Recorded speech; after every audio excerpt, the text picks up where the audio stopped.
Selamat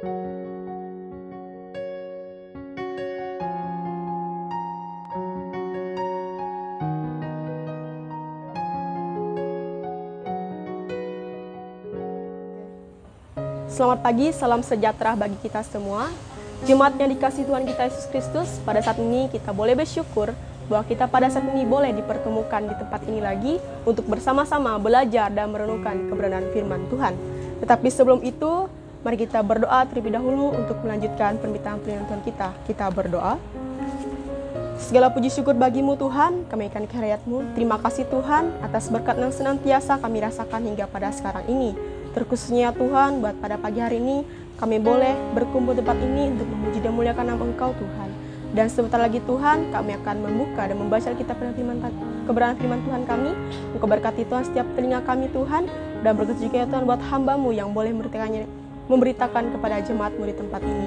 Kami serahkan di dalam tangan-Mu, kami berdoa dan bersyukur. Haleluya, amin. Jemaat yang dikasihi Tuhan kita Yesus Kristus, pada saat ini kita buka Alkitab kita dari Perjanjian Lama, Amsal pasal yang ketiga, ayat yang ke-27 sampai yang ke-35. Perjanjian Lama, Amsal pasal yang ketiga, ayat yang ke-27 sampai yang ke-35, dengan perikop anjuran untuk berbuat baik. Pembacaan Alkitab ini saya akan baca kita ke semua. Silakan jemaat menyimak di Alkitabnya masing-masing. Janganlah menahan kebaikan daripada orang-orang yang berhak menerimanya, padahal engkau mampu melakukannya. Janganlah engkau berkata kepada sesamamu, pergilah dan kembalilah, besok akan kuberi, sedangkan yang diminta ada padamu. Janganlah merencanakan kejahatan terhadap sesamamu, sedangkan tanpa curiga ia tinggal bersama-sama dengan engkau.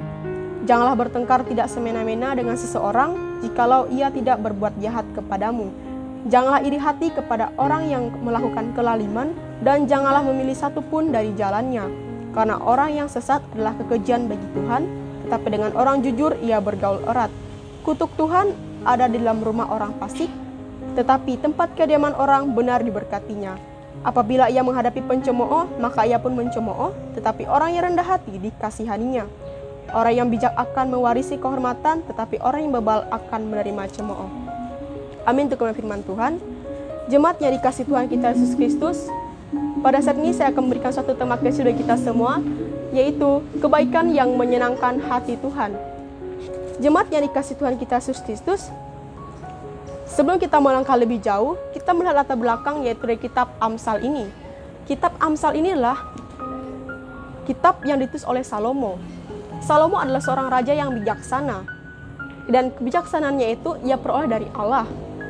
Dan tujuan Amsal ini ditulis adalah untuk memberikan suatu pengajaran-pengajaran atau nasihat-nasihat kepada para pemuda pada saat itu. Dan pada sekarang ini bahwa kitab Amsal juga memberikan kita suatu pengajaran bagaimana cara berbuat baik kepada semua orang, yaitu untuk menyenangkan hati Tuhan. Nah, saya memberikan 3 poin bagi kita sekalian di tempat ini. Yang pertama, apa itu kebaikan? Secara garis besar, kebaikan adalah sesuatu di mana hal positif atau hal yang baik yang kita lakukan baik kepada seseorang, sesama kita, maupun kepada Tuhan. Nah, sudah jelas bahwa apa yang kita lakukan kepada seorang, baik itu hal yang bersifat materi, fisik, dan sebagainya, itu yang bersifat baik, itu yang berkenan di mata Tuhan. Tetapi, secara memahami sebagai manusiawi, kebanyakan orang salah dalam memahami suatu kebaikan. Memang, kebaikan dapat dilakukan melalui banyak cara, tetapi apakah suatu kebaikan yang kita lakukan itu berkenan bagi Tuhan? Banyak orang melakukan kebaikan ada maksud dan tujuan tertentu, yaitu ketika orang melakukan suatu kebaikan, mereka hanya ingin mereka itu dipandang baik. Mereka itu hanya mau dipandang bahwa mereka itu dicap sebagai orang baik kepada sesamanya ketika melakukan suatu kebaikan, dan itu tidak berkenan bagi Tuhan. Dan pasti pernah dalam pikiran kita bahwa kita berpikir, mengapa sih dalam dunia ini harus ada berbuat baik? Kenapa tidak ada yang lain? Kenapa harus berbuat kebaikan? Dan tujuan hidup kita mengapa harus berbuat baik? Karena pada saat kita berbuat baik, kita bukan hanya berbaik kepada sesama kita saja, tapi ketika kita melakukan suatu kebaikan, kita juga melakukan kebaikan kepada diri kita sendiri. Seperti yang dikatakan oleh Amsal pasal 3 yang ke-27 bahwa janganlah menahan kebaikan, sedangkan kebaikan itu ada pada dirimu. Artinya, banyak orang-orang yang memerlukan kebaikan kita, walaupun kita tidak menyadarinya, baik itu segi materi, fisik, dan sebagainya. Dan kita tidak tahu kapan dan di mana orang tersebut melakukan kebaikan kita. Tetapi secara sengaja atau tidak, kebaikan yang kita lakukan itu memang kebaikan yang diperlukan oleh orang lain. Kita dapat lihat dari Efesus pasal yang kedua ke-10 bahwa yang mengatakan, karena kita ini adalah buatan Allah, diciptakan dalam Kristus Yesus untuk melakukan pekerjaan baik yang dipersiapkan Allah sebelumnya. Ia mau supaya kita hidup di dalamnya. Sini dijelaskan bahwa kita itu buatan Allah. Kita adalah manusia yang diciptakan Allah, dan tujuannya adalah untuk berbuat kebaikan. Ketika kita sedang berbuat baik, kita memenuhi tujuan hidup kita. Dan ketika kita sedang memenuhi tujuan hidup kita, yakin dan percaya keselamatan tidak akan jauh daripada kehidupan kita. Asalkan kita melakukan suatu kebaikan, itu adalah seturut dan sekehendak dengan Tuhan, bukan dengan pemahaman kita sendiri atau pemahaman daging kita yang ingin dicap sebagai orang baik saja. Dan semua orang pernah melakukan kebaikan, dan tidak semua orang pernah melakukan kebaikan yang bisa sesama dengan Yesus atau kebaikan yang sehendak dengan Yesus. Bagaimana sih melakukan kebaikan yang bisa menyenangkan hati Tuhan? Kebaikan dapat dilakukan dengan berbanyak cara, baik soal materi, fisik, dan lain sebagainya. Misalnya dalam hal fisik, kita bisa membantu orang lain. Dalam soal materi, kita bisa memberikan suatu uang atau bahan untuk orang lain. Itulah kebaikan yang sering terjadi dalam kehidupan kita. Tetapi bagaimana dengan kebaikan yang bisa menyenangkan hati Tuhan? Kita dapat lihat dari 2 Tesalonika pasal 3:13 yang mengatakan bahwa, dan kamu saudara-saudara, janganlah jemu-jemu berbuat apa yang baik. Jemu-jemu artinya jangan pernah bosan untuk berbuat baik. Walaupun dengan ekspektasi kita memikirkan bahwa secara manusia memikirkan kita berbuat baik hanya untuk agar kita dibalas dengan kebaikan. Artinya kebaikan dibalas dengan kebaikan. Tetapi sesuai realita, malahan kebaikan dibalas dengan kejahatan.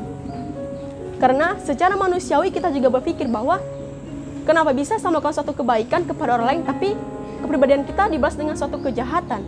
Secara manusiawi, secara kedagingan kita merasa tidak mau lagi melakukan suatu kebaikan kepada orang lain kalau nyatanya kebaikan tidak sesuai yang kita harapkan.